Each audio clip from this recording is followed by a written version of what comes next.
السلام علیکم ګران شاګردانو ولادي وک چې رو جوړ بس راځو د نن سبق چې دغه یوز اف کین ان انګلیش د کین استعمال په انګلیش کې دا هم یو ډیر بنیادی ګرامر دی داسې ګرامر چې باید زده کوو په ورځني ژوند کې بیخي ډیر استعمالیږي راځئ د دې څلور پنځه ډولونه در وښیم څلور پنځه استعمال ستا د کومو کارونو دپاره مقصدونو دپاره استعمالیږي اول د واره استعمال چې دی هغه ابیلیټي قابلیت پړتیا ته چې کله وغواړې خپل قابلیت ښکاره کړې هغه دپاره ته دا استعمالولی شي مثلا he can run fast دی چټک منډه وهلی شي دی چابک ځغستلی شي دا دلته د قابلیت وړتیا ښکاره کړله او بل مثال can I have tea آیا ماته چای میلاویدی شي یعنې چای وسته چې زه خوړلی سم د هیو اصلي معنا د خوړل یوه معنا د بل درلودل دلته معنا میلاویدی شي دلته داسې معنا ورکوي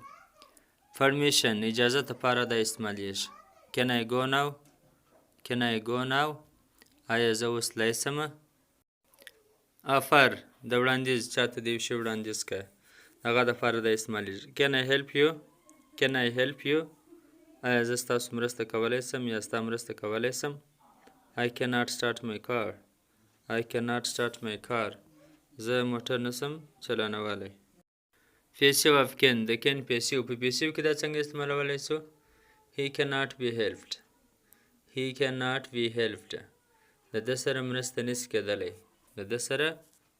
نسي کېدلی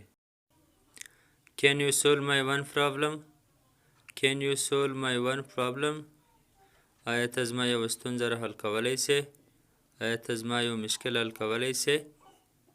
او کله کله څوک چاته وایي زما یو کار دی هغه به نه راوکړې علي and امین cannot be friends علي او امین ملګري کېدی نشي علي او امین انډوالي نشي سره کولی او he cannot sit silent for 1 minute هغه یو منټ چپ نشي کښېنستلی